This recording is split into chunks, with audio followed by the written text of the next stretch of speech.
네. 요번에 이제 2교시 이어서 계속 하겠습니다.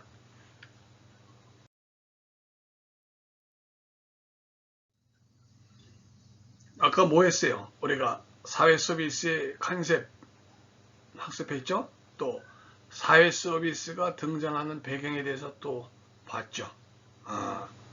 또 세 번째가 뭐예요? 전자바우처의 발전은 어떻게 ing형인가 진행하고 있는가 하는 거예요. 자, 보겠습니다.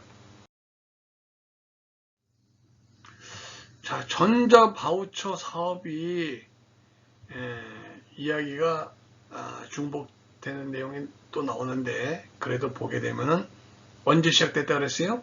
2007년도 시작이 됐고, 장애인 활동 보조 서비스, 노인 돌봄 서비스, 이것이 노인 돌봄 종합 서비스로 바뀌었습니다.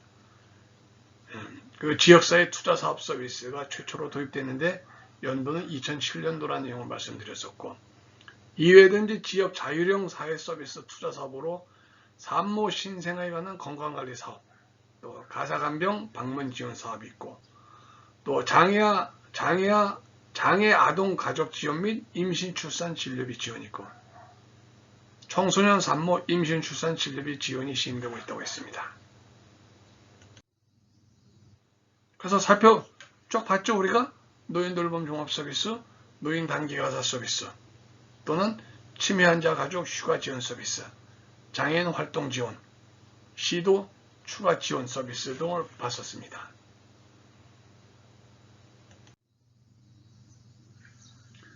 이어서 나오는 것이 이제 지역사회 서비스 투자가 있고, 또 산모 신생아 건강관리 지원 서비스가 있고, 가사 간병 방문 지원 서비스가 있다고 했습니다. 이것도 시작 연도가 다 상이하죠.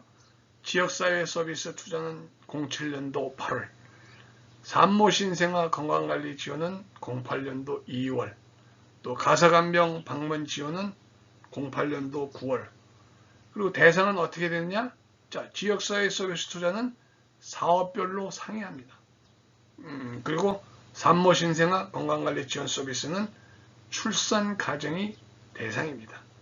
그리고 가사간병 방문 지원 서비스는 기초수급자 및 차상위 계층 또는 만 65세 미만, 차상위 계층 이래도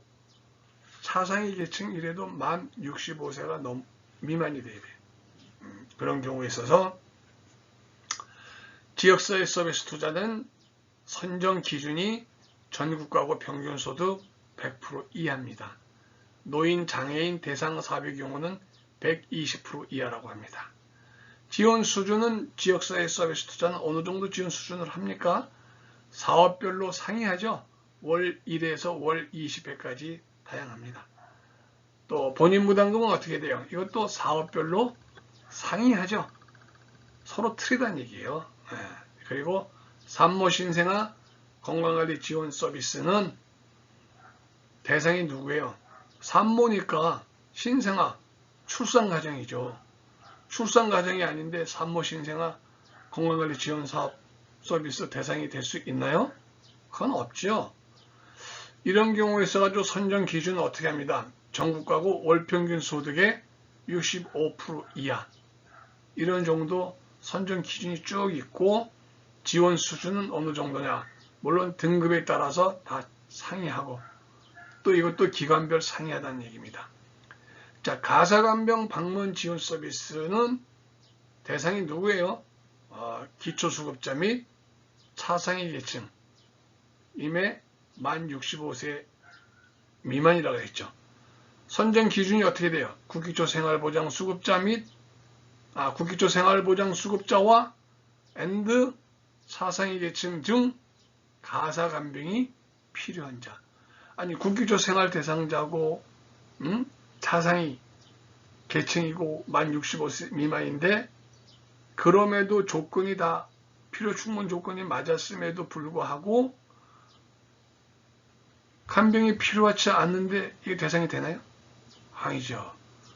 필요 충분 조건이 맞았음에도 불구하고 간병이 필요해야 돼요.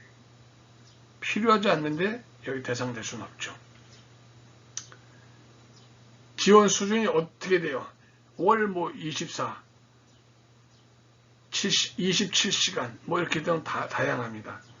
또는 또 본인 부담금이 국기초 같은 경우에는 면제잖아요.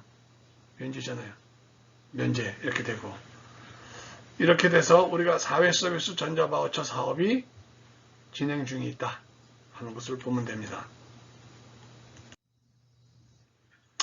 또 뭐가 있었어요? 발달 재활 서비스가 있습니다. 또 뭐 했어요? 언어 발달 지원 서비스가 있고, 또 발달 장애인 부모 심리 상담 서비스가 있습니다. 여기에 왜 부모 심리 상담이 들어가요? 발달 장애인을 둔 부모의 심정, 심리 상담이 필요합니다.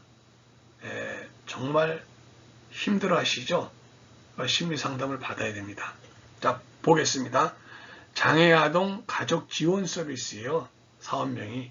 거기서 발달 재활 서비스예요. 자, 이건 언제부터 시작됐을까요? 발달 재활은 09년 2월입니다. 또 언어 발달 지원은 2010년도 8월부터요. 발달 장애인 부모 심리 상담은 2014년 2월 달부터입니다. 그만큼 심리적 어려움을 겪고 있는 부모를 상담해 줘야 돼요. 심리 상담 중요하기 때문에. 자, 대상을 봅시다. 발달 재활 서비스 대상은 누구예요? 만 18세 미만의 장애 아동이에요. 그리고 언어 발달 지원 서비스 대상은 만 10세 미만 비장애 아동. 비장애 아동이네 이거. 언어 발달 지원 서비스가 들어가요. 또 발달 장애인 부모 심리 상담 서비스는 발달 장애인을 둔 자녀의 부모예요. 부모 대상으로 하는 겁니다. 발달 재활 서비스. 이 발달 재활 서비스의 선정 기준은 전국가구 평균 소득 150% 이하. 또 언어 발달 지원 서비스는 전국가구 평균 소득 100% 이하. 또 발달 장애인 부모 심리 상담 서비스는 전국가구 평균 소득의 150% 이하인 가정이 되고, 지원 수준을 봤을 때 발달 재활 서비스는 어떻게 돼요? 월 14만 원에서 22만 원 내에서 포인트로 지급하죠? 포인트 지급하고 있어요. 자, 언어 발달 지원 서비스는 월 16에서 22만 원 내, 이것도 포인트 제공이고, 또 발달 장애인 부모 심리 상담 서비스는 어떻게 돼요? 월 16만 원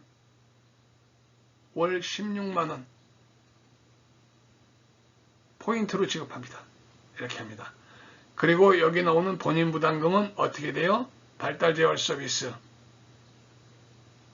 면제에서부터 최대 8만 원까지. 또 여기 또 언어 발달 지원 서비스도 면제에서부터 최대 얼마까지? 6만 원까지 이렇게 되고, 발달 장애인 부모 심리 상담 서비스는 4,000원에서 최대 4만 원까지 이렇게 분야별로 다 나눠져 있어요. 자, 사회 서비스 전자바우처 사업을 좀 보고 있습니다. 우리가 임신 출산 진료비 지원 서비스 영역에서는 08년도 12월에 시작이 됐는데, 대상은 누구예요? 임신이 확인이 돼야 돼. 그리고 임신이 확진된, 또 임신 출산 진료비 지원 신청을 해야 돼. 자, 우리가 웰페어 사업, 이 복지 파트는, 복지 부분은 반드시 신청을 하게끔 되어 있습니다. 신청주의. 나 임신 확인이 됐어. 임신이 확진됐어. 임신 출산 진료비 지원을 해야지, 신청을 해야지 되는 거죠. 선정 기준을 보게 될까요? 임신 확인자, 임신 확인서로, 임신됐다는 확인서로 임신이 확정된 건강보험 가입자입니다. 또 이런 경우에 지원 수준은 어떻게 돼? 임신 1회당 50만 원 이렇게 돼 있죠. 본인 부담금은 없습니다. 자, 두 번째 청소년, 산모, 임신, 출산 및 임신, 출산, 진료비 지원 서비스. 산모인데 청소년 산모네. 이게 2012년 1월부터 시작이 됐죠. 대상은 어떻게 돼요? 임신 확인서로 임신이 확인된 청소년 산모. 아까 위에 거는 그냥 청소년 산모가 아니에요. 이번은 청소년 산모예요. 청소년 산모로 임신, 출산, 의료비 지원 신청을 해야 돼요. 청소년 산모임에도 불구하고 진료비 신청을 하지 않으면 지원을 할 수가 없다는 얘기죠. 선정 기준은 어떻게 돼요? 임신이 확인된 청소년 산모로서 만 18세 이하. 신청일 기준이 이제 18세가 넘으면 안 돼요. 18세 이하가 돼야지 청소년 산모죠. 또 지원 수준은 임신 1회당 120만 원 이렇게 되어 있습니다. 임신 1회당. 전자바우처 사업 규모를 보게 되면은 기준이 2017년도 11월부터 17년 12월 31일까지 1월부터 1년을 본 거예요. 텀이 1년이에요. 1이어예요. 1년을 본 거예요. 전자바우처 사업의 기호. 노인 돌봄 종합 서비스부터 해가지고 쭉 나오죠. 발달장애인 부모 지원 서비스까지. 요거는 사회보장 정보원 홈페이지를 참고하면 되겠습니다. 이렇게.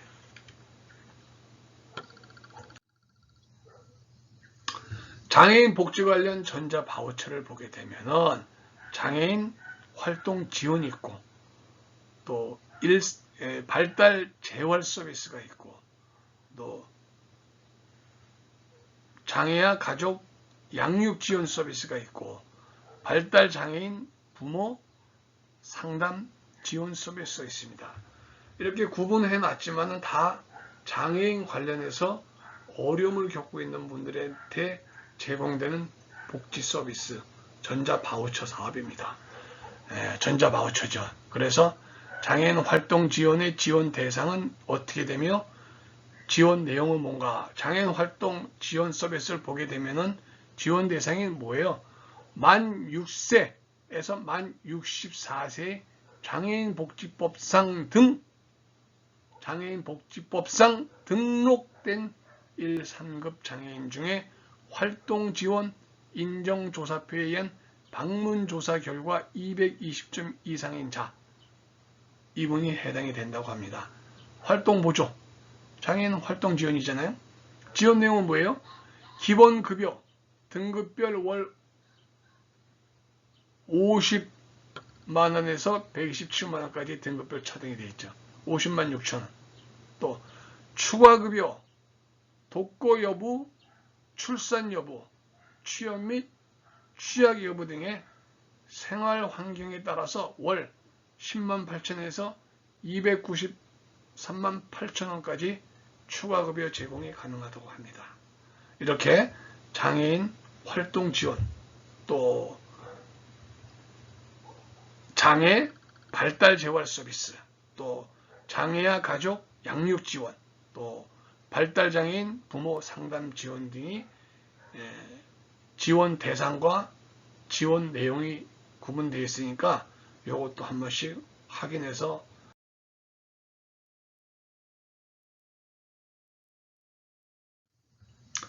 이렇게 해서 우리가 2교시도 장애인의 그 사회교육 5회 바우처, 전자 바우처에 대해서 살펴봤어요. 이 전자 바우처 사업 내용을 잘 숙지를 해보고 이어서 3교시 때 다시 또 이어지겠습니다.